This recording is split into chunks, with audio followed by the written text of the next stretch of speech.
ચડેલો કોળી નહીં હારો. ઓલી કહેવત છે, પટમાં પડેલો પાણો હારો પણ વટા ચડેલો કોળી નહીં હારો.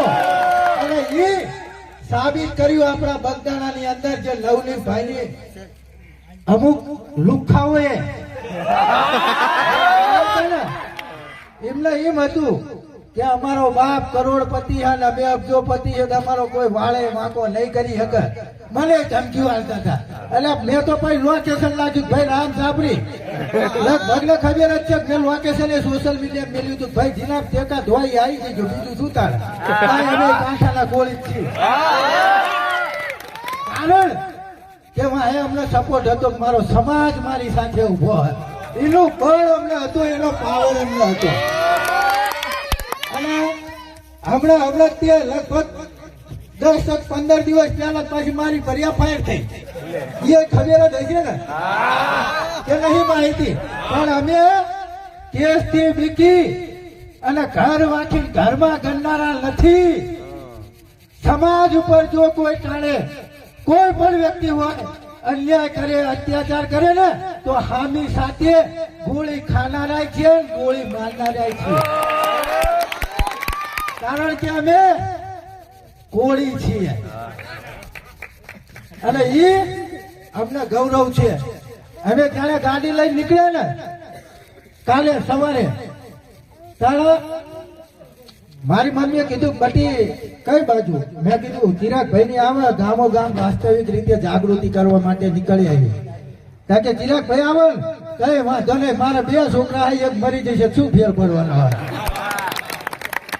એટલે ઘરના મા બાપ આવી છૂટી આલે કે સમાજ માટે જો કદાચ એક છોકરો ખપી જાય ને તો કોઈ હરકસોટ નથી, પણ સમાજ મારો કોઈ દિવસ પાછો ના રહેવો જોઈએ. પણ મને ખરેખર દુઃખ લાગે કે આપણો સમાજ બહુ પાછો હોય. તમે એક વિચાર કરો કે ગુજરાતની અંદર 6 કરોડની વસ્તી અને એની અંદર 2.5 કરોડ કરતા વધારે વસ્તી ધરાવતો સમાજ હોય ને તો આ સમસ્ત કોળી અને ઠાકોર સમાજ છે.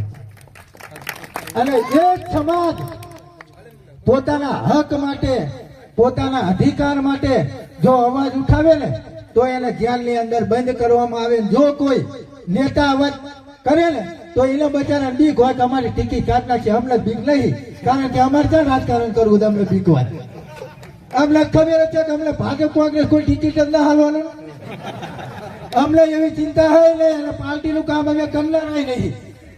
સમાજની જયારે વાત આવે ને ત્યારે અમે પક્ષના પટ્ટા ડાયરેક્ટ ખીચામાં ઘાલી દેવી. અમે પક્ષનું રાખતા જ નહીં. પક્ષ પછી સમાજ મારા માટે મહત્વનો છે. અને ખાસ કરી નવો હજી બોલ્યો છે ને ચિરાગભાઈ, નવો છે ને જીતુ જમણવાર.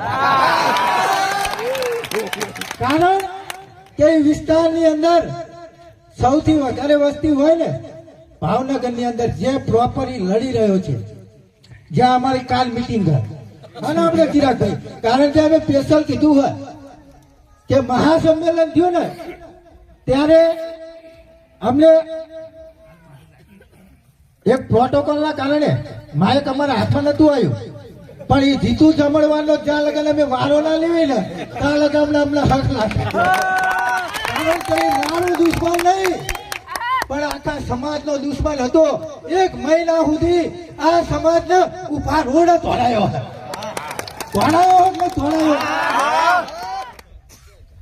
લાખો રૂપિયાનું ડીઝલ બાળ્યું. મારું વિરંગામ થી તમે વિચાર કરો, 70 ગાડીઓના કાફલા સાથે અમે આવતા હોય અને એમાં સુરત થી ઠેઠ ચિરાગભાઈ ઝાલા 200 ગાડીઓનો કાફલો.